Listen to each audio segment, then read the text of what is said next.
să ajungă și la mănăstiri. Vine cu scopul mănăstirii, bunoară. Vine cu un scop, măi, poate ajunge iconom, poate ajunge stareț, poate mă face diacon, poate mă face preot. Și pentru asta muncește și face. Dracu iară pe scopul. Și încolo îi dea drumul, fă cât de mult. Eu ți-am pus mâna pe viața sufletului tău.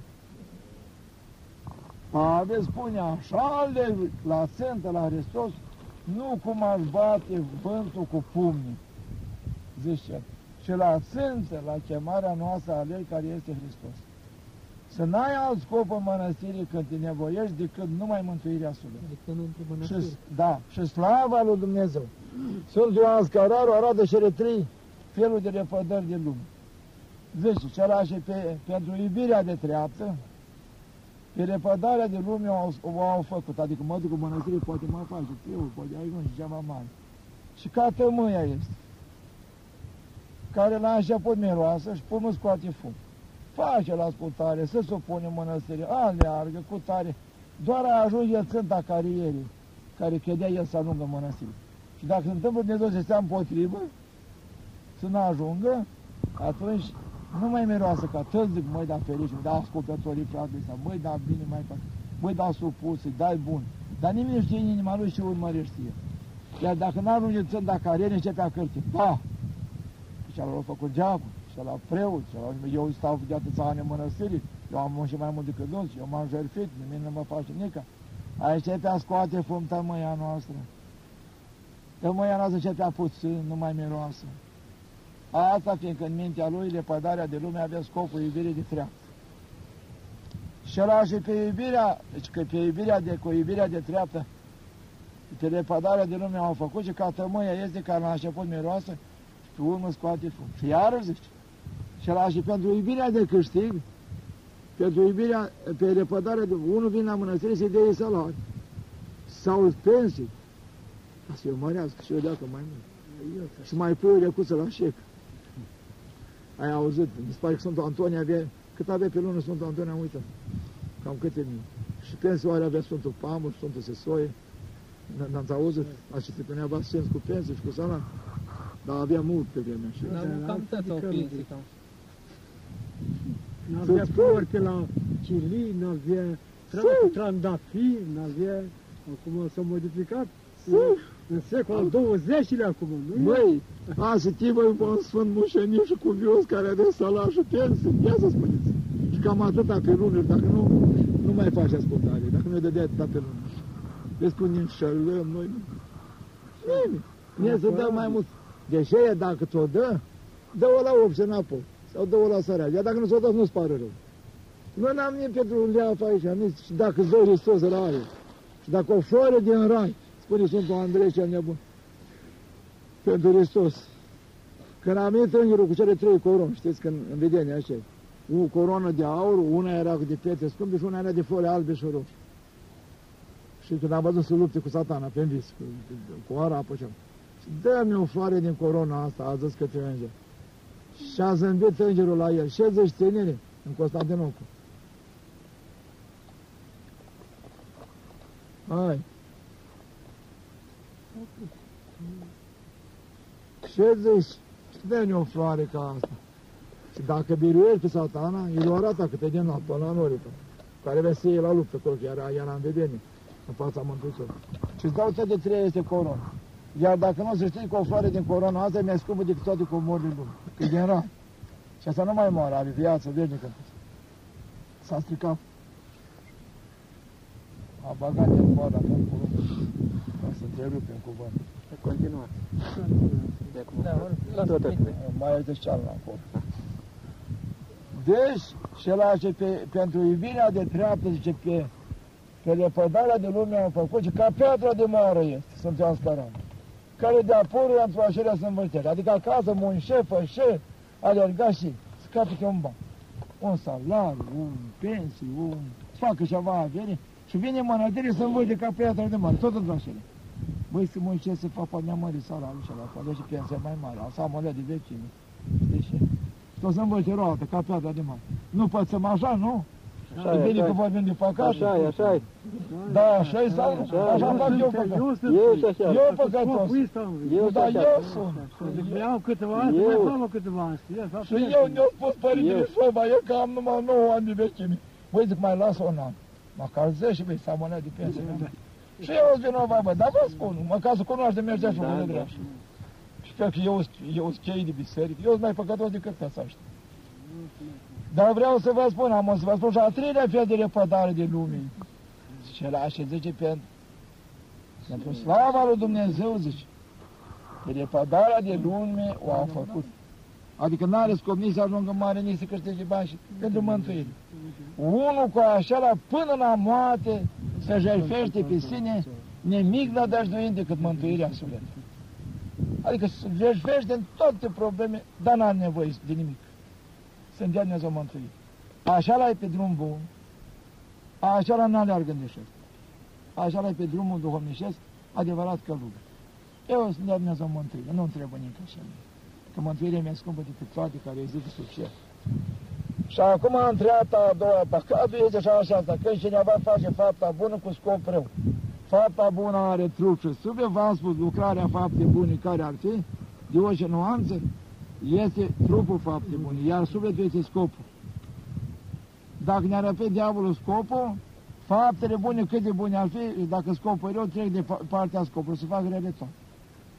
Și invers, dacă am face fapte rele sau părute de oameni rele, cum era Sfântul Vitalie, a intrat în Alexandria la 300 de curvi, un călugă. Toată lumea spune, ote curvarul, măi, nu-i ajunge una. 300 era în Alexandria și ele știe de unde stau. Și stătea câte o zi două la el. Și era tânăr, era Sfântul Ioan și Milos de Patria. Băi, este un călugă curvar, e drac, măi, nu am ceva. Și uite de curve de un om se duce. Și la tăte se duce. Ori ajunge 300, zici. Toată lumea spunea că nu-i ajung curvile, dar nu ducea pentru curvile la el. Se ducea și lua bani de la Sfântul Înger cu sacul de aur de soră, cum te cheamă. De ce curve? Este săracă, n-am bani, n-am haine. Uite bani.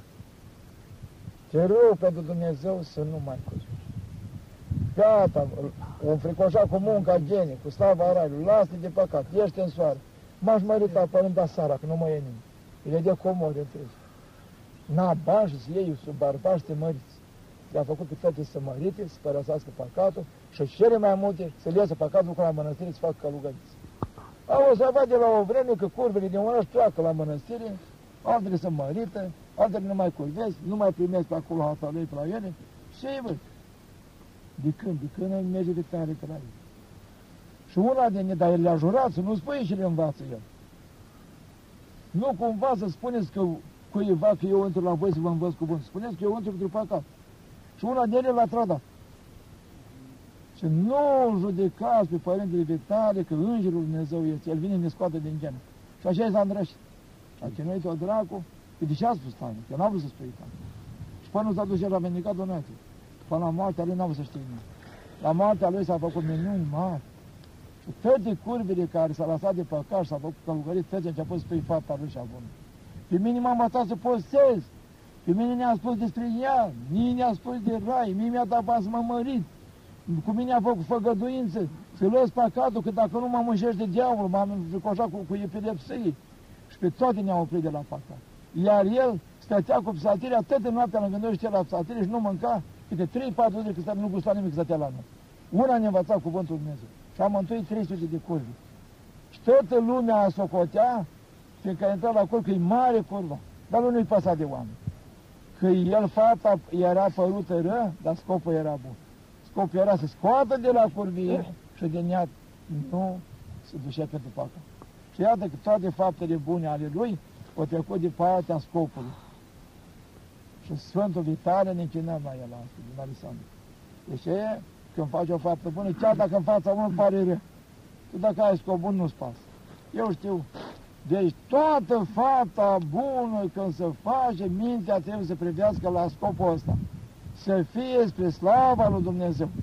Așa ne învață Marele Apostol Pavel, sau de mâncați, sau de beți, sau altceva de lucrați, toate să le face spre slava lui Dumnezeu. Amin. Să trăiți! Cele 12 trepte ale păcatului de care am vorbit mai înainte, e bine ca duhovnicul și chiar fiecare creștin să cunoască și cele 7 pricini. Cele 7 pricini vin în legătură cu tot felul de păcate posibile care pot să-l facă omul pe pământ. Și iată care se spun cele 7 pricini ale păcatului. Mai întâi, pricina întâi se zice cine. Cine a făcut păcatul?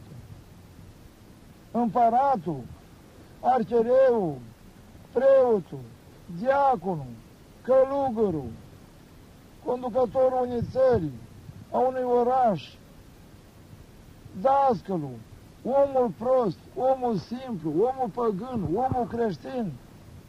Cine a fost așa și a făcut păcatul? Că foarte mult atârnă canonisirea de cuvântul cine. Că dacă acest cine face un păcat, e mare diferență dacă păcatul îl face împăratul, sau arcereul, sau preotul, tot așa la păcat. Sau cel de pe urmă mirian, sau călugărul. Tot așa la păcat crește sau scade canonisirea dacă persoana așa e cine, e mai mică în delegătorie. Dacă e mai mare munca. Un duhovnic oarecare a mărturisit pe împăratul, râse pe Alexei. Și împăratul a crezut că are de a face cu un duhovnic prost. S-a spăvăduit de păcate așa ca un om simplu. Părinte, n-am colbit, n-am furat, n-am băut, n-am bătut. O spus el așa, scrise pe o hârtie, dar duhovnicul foarte i-a spus, Măria ta, de-abia ai spus păcatele lui Alexei. Omul care Alexandru. Da, să spui păcatele împăratul Alexei. S-a minunat împărat. Care s-a ce? Ești un Alexei oarecare din la oi. Și dacă ai făcut așa, să-ți dau un canon mic. Că tu ești împăratul Alexei. Poate ai făcut legi strâmbi, poate legi împotriva Dumnezeu, poate ai impus impozite grele pe popor, poate ai călcat alte țări. Ca împărat, am crămit împăratul. Spune-mi, ce toate le-am făcut aici, părinte, așa se răutăți. Așa-ți păcatele împăratului și celălalt de când n-ai mâncat, când n-ai băut, sau lui Alexei. Asta răspunde la cuvântul cine. Nu se pune păcatul unui om mare, dacă e preot. Cu cât e mai mare păcatul, tot așa la păcat dacă l-a făcut. Dacă a furat un mirean și dacă a furat un preot. Dacă a înjurat un mirean și dacă a înjurat un preot. Mult mai mare păcate are astea. Cine a înjurat un preot? Cine a înjurat? Moștoadele de la urmă. A înjurat un preot, un arcereu. Băi, de mine cine o mai auzit? Cine a înjurat? Duhovnic. Se poate una casă. Se poate. Cu dracu și treaba. Dar păcatul duhovnicului de atâtea ori mai tare pedepse. Pentru ce zice? Că cei tari, tare se vor cerca. Și sluga care știe voia Domnul său, mai mult să va bate. Care i s-a dat mult să va ști. Deci la treapta aceasta cine? Este mare deosebire între păcatul unui om de jos față de cei ce au păcătut din treptele cele mai mari din ierarhie omenească, adică de-a fost dască, de-a fost călugă, de-a fost deacon, de-a fost preot, de-a fost duhovnic, de-a fost arhimandrit, de-a fost stare de mănăstire sau de-a fost chiar arhereu sau episcop sau mitropolit sau chiar patriarh. Toți greșit. Diferă foarte mult păcatul în treapta în care este el și mult mai greu este acelui mai mare decât acelui mai mic. Deci prima treaptă este cine? Adică cine este și așa greșit? Împărat, archereu, preot, duhovnic, dascăl, stareț, mirean, călugăr, om prost, om de rând, om cu carte, profesor universitar care știe legile statului și a bisericii. Treapta a doua a păcatului. Pricina a doua a păcatului, vreau să spun. Prima pricină este cine, a doua este ce? Ce fel de păcat a făcut omul? Să cunoști pricina. Ce fel de păcat ai făcut? Că-s păcate între păcate. Ai vorbit de rău, ai clăvețit, ai spus minciuni, te-ai mâniat, ai ocărut, ai ținut minte rău, ai căutat să răzbuni, ai avut gânduri de ură, zaviste, pismă, răutate, invidie, iubire de arătare, slavă de șartă, fățărnicie, viclănie, iubirea de sine, știința de sine, încrederea în sine, nesimțirea, împetrirea inimii, lașătatea, ascede, moleșarea voință, păcate omenești la ordinea zi. Sau ai făcut pleacuri vii, malatii, cădere codobitoase, amestecare de sânge, sodomie, ucidere, pău, reclaj, ai omorât copii, sau altceva mai greu decât acesta. Deci iată ce înseamnă în pricina a doua. Ce fel de păcat ai făcut? Ușor, păcate vrednice de iertare, care se iartă și la rugăciune de sar, în mărturisire. Sau păcate de moarte, sau împotriva Duhului Sfânt, care nu se iartă nici în veacul de acum, nici în cel viitor. Asta e pricina a doua. Pricina a treia. Cine ce? E două. Pentru ce? E pricina a treia a păcat. Întreb pe unul, de ce ai furat, bă? Părinte-s mort de chit pământul de sărac. Am o casă de copii, îți năcăjit, n-am pământ, casa mea e disparte, femeia bolnavă, copiii în spital, la școală n-am cu și pulsa. Și m-a îndemnat, cui am furat niște lemne din pădure, am furat ceva de acolo, am luat de dincolo. El îți spune pentru ce a furat. Altul a făcut păcatul la peșena pentru ce? Pentru ce pe el ai bătut pișera? Păi de l-am prins la femeia mea. Sau și m-am temut, era mai mult decât mine și am sărit eu să-i bat pe ei ca să mă omoare pe mine. Și zice, e foarte bine peșena pentru ce? Pentru ce a făcut păcatul? De nevoie, de foame, de sădi, de sărășie. A fost singur în neava și a luat un braț de fără a dat la un cal, la o căruță. Și nu putea trage calul. Și ăla e mult mai ușor. Că zice ceasul de vasăre, cine moare de foame, îi va fura pâine să mănânce, nu-i păcat. Pentru că el, ca să-și întrețe viața, îi păcat că a furat, dar e mai mare păcat dacă ar lăsa să moare de foame. Vede o pâine undeva și moare de foame. Dacă o ieși, zice, bă, dar prostit, păcat a fi, dar e mai mare lucru era dacă lăsa să moare de foame. Așa, deci iată să cauți pe cineva pentru ce a furat omul, sau pentru ce a cuvit, sau pentru ce a bătut pe altul, sau pentru ce au adunat bani, sau pentru ce s-a răzbunat, sau pentru ce a dat în judecată, sau pentru ce cu tare. La această pricină pentru ce? Să scade canonisirea sau să mărește canonisirea păcatului. Scade sau mărește după această pricină, pricina pentru ce? Caută bine să vezi, a fost o pricină poate chiar binecuvântată sau aproape de binecuvântată. Sau o pricină fie de nevoie sau nu de nevoie, numai de ambiție. Și de a fost de ambiție și de atât de iubirea de păcat, o pedepsesc mai rău, iar dacă nu mai puțin. Sau prea ușor. A patra pricină a păcatului. V-am zis cine, ce, a treia. Pentru ce? A patra înseamnă cu ce? Asta e pricina a patra, dar cum cu ce? Unul a bătut femeia. Cu ce a bătut-o? V-a dat o pilă. I-a dat un pumn. I-a dat o palmă. S-a deșez de cură și a dat două șenteroane. Altul a dat cu cuțetul într-asta. Altul cu toporul. I-a tăiat cap. S-a ioleat. Aici se canonisește mult mai grav, așa și-a lovit. Mult mai ușor și-a lovit cu varga, cu bățul, cu palma, cu șenteronul, ca să învețe minte pe femeie sau pe un copil chiar, sau decât așa la care a lovit cu cuțetul, cu sabia, cu baineta, sau l-a împușcat, sau l-a lovit cu topor. Dacă faci un centuron mai gros și... Totuși, e centuron, nu-i topor. Îi dau 10 centuroane, dar nu-i ca când îi dau un topor. Vezi? Cu ce? Cu ce uneltă ai lovit pe cutare? Așa este. Sau ai făcut păcatul nu numai chestia bătăii, să o luăm în altă parte.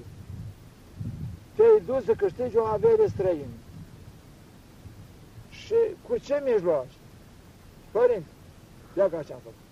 Am dat 5-6 mii de lei, am pus și în mantul falș, să jure strâm că pământul ăsta e moștenire de la tata sau casa asta e moștenire de la cutare și ai corupt, ai băgat în iad și aici a jurat strâmb și banii tăi pe pierzarea ta, argentul tău, și atunci ai băgat și mai mult. Și atunci ai văzut, cu ce? Aici sta cu mari pricine a tras în păcat pe mai mulți care a jurat strâmb și a falsificat adevărul și a luat poate de la unul cu nedreptate care e sărac, la moștenirea, cu ce? Cu pămatul, sfară și cu bani. S-a îngreuiat canonisirea. Tu nu ești vinovat numai de păcatul tău la pricina aceasta. Și de tot aceea pe care i-ai înșelat și ai minciune și a jurat fală și s-a făcut judecată nedreaptă. Asta este pricina a patra, cu ce? Și pricina a cincea. În ce fel? În ce fel ai făcut păcatul, mă? Ai ocărât pe nu, vă dau pildă. L-ai bajocorit, dar poate în 4 ochi. Sau te-ai dus unde era mai multă lume și l-ai bajocorit, și ei omorât și ăsta, și l-ai făcut talha, și cu tare. În ce fel ai făcut? Sau ai pus pe alții cu vicășul să-l ponegrească, să-l păgubească, să ia bani, să ia știința cu tare. În ce fel ai făcut? Că alta-i când ai făcut păcatul într-un fel și alta când ai făcut în alt fel. Să zicem așa, eu am mințit un lucru pentru ce? L-am mințit pe cineva numai în 4 ochi și i-am spus ceva, măi, uite și fă cu tare sau cu tare lucru, dar având scop să-l feresc de altă pricina, ca să nu vii discuția asta a noastră, undeva în fața la mai mult. Eu l-am făcut în felul acesta păcatul, ca nu cumva să am discuții cu el în fața la mai mult, să aibă, spune să am eu martori și pot face rău lui, chiar dacă s-a împotrivit și n-are dreptate, eu dacă am martori atâta că el nu s-a împotrivit și știu sigur că el n-are dreptate, de aici e păcatul mai greu. Și pe cei care s-a pus martori și pe ei îl condamnă mai mult, deci păcatul socate și în ce fel l-ai făcut. Să zicem așa, tu ești mai deștept. Și ai găsit pe unul mai prost și ai pus la negustorie cu el. Și e săracul s-a încredințat să iei banul, hai băi, și-o-am câștigat și-o-am pierd de amândoi. Și tu iei banul și ăla și nu-i spui, tu cumperi compres mai ieftin, vin mai scump și nu-i spui. În ce fel? Ai văzut că îl poți minți, îl poți trage pe șoară, vorba și păi atâta am câștigat, atâta-ți dau. Și tu ai mai mult decât dânsul. Și în ce fel? Ai profitat din neștiința lui, de simplitatea lui, din nereutatea lui și tu în felul acesta te-ai îmbogățit pe nedrept și l-ai mințit pe dânsul și așa mai departe. În felul și felul de chipul când faci păcatul, se mărește canonisirea lui sau să scade după felul cum l-ai făcut. Să zicem așa, unul a greșit cu femeia, dar n-a știut decât el și Dumnezeu. Canonisește mai ușor și duhovnicul. Altul se duce la femeia altuia și știe țățat. Și el știe și femeia lui s-a amărât și copiii lui din cauza lui au rușini, că uite băi, tatăl-i curvaj, de la cutare femeie, păcatul ăsta e mult mai greu. Câte suflete au auzit în sat că cutare trăiește cu femeia cutare, sau poate aude și bărbatul acelei femei, și atunci toate acelea suflete care s-au smințit din cauza asta, că nu s-a păzit să facă păcatul nascuns. Păcatul s-a făcut la arătare și a smințit pe atâția și atunci Mântuitor și vai lumii de smințel, dar mai vai prin care vine smințeala. Mai bine și-a legat o piatră de moare să arunce în mare. Sfântul Marx Mărturisitorul spune, prin greutatea pietrei de moare, Mântuitorul a luat azi cât e de greu păcatul smințelii. Trage la fundul de snădejde și la hul împotriva Dumnezeu și la necredință pe toți care s-a smințit. Uite cu tare, băi, să aude. Că a fost popă, că a fost dasă, că a fost gospodar, s-a dus la cutare, bă, și a trăit cu cutare, s-a furat la cutare, cutare. Ei, cu cât păcatul s-a făcut în felul ăsta de a se cunoaște mai departe, cu atâta mai mare că nu trebuie să-i dai și mai mare urgia Dumnezeu vine pe el dacă nu se mărturisește. Pentru că l-a făcut într-un fel de, nu de-a știu numai eu. A rănit știința la atâta și a smințit pe atâta. Asta e treapta asta pe pricina a cincea. Pricina a șasea este în ce loc. De aici crește canonizarea sau scade. În ce loc ai făcut păcat? Ai păcătuit cum el. Unde vă? În pustie, nu știu nimeni, pădure. Sau poate ai făcut-o asta în crâșnă. Eu știu tăți. Sau poate, Doamne ferește, ai făcut-o undeva de te-au văzut oameni. Sau poate ai făcut sacrilegiu sau ierosire. Ai făcut păcatul în biserică. În păcat, cine a curvit în biserică cum ele? 2-3 păcate de moarte deodată faci. Ierosire sau sacrilegiu se cheamă. va să zic că a spurcat Biserica lui Dumnezeu, una, a doilea a stricat Sfințenia, va să zic așa acestui loc, a spurcat-o în suflet la locul acela unde trebuia să se sfințească, unde trebuia să împărtășească de darul Sfântului Duh prin recurate taine, cum spunea acum. Și dacă a fost cumva așa, a fi rosit Dumnezeu ca lugăriță, care a prin nevasta lui Dumnezeu, sau mireasa a vrut să o scurtă. E văd că spune la păcatul irosidii. 3 păcate de moarte și le face irosidios sau sacrilegiu. Deci alta când păcătuiești omul ascuns, undeva. Alta când păcătuiești în târg sau în biserică și alta când face păcatul, cum vă spuneam mai înainte, în ce fiat. În ce loc ai făcut păcat? Iar răspune, am greșit, dar nu vânzăm cumva copiii dumitare, nu văd un nepoți. Ba, eram beș, nu m-am păzit de mine. Am tată cu tare rușa, sau am furat. Dar în ce loc ai furat? De ce loc? Ai furat de pe câmp un braț de iarbă, o fasolă, un bostan, o nucă, o pejă, un struguri? Nu. Am furat din biserică, părinte. Colaj, am luat șară, am luat lumânări, am luat vin, am luat pescuș. Ia ca din locul acesta, că dacă furi de la Miriam, trebuie să dai de 4 ori înapoi. Dacă ai luat de la Miriam. Dacă ai furat de la biserică de 5 ori, trebuie să dai înapoi. Nu ești etapă, nu dai de 5 ori. Furi de șele sfinte, te cheamă. Așa. Deci iată că și preșena așa, dar în ce loc ai păcătuit, mărește sau scade canonisirea păcatului. Așa te preșena. Suma păcatului. De câte ori ai făcut păcatul? Cu cât suma mai mare, cu atât canonizarea se caută. Și că am greșit o singură dată în viață. Păcat de moarte. De 2 ori, 3 ori. Dar nu că așa s-a făcut păcatul de 50 de ori, sau de 100 de ori, sau de 1000 de ori. Suma și repetarea păcatului îngreuiază sau scade la cântare, la canonisire, la mărturisire și în pace.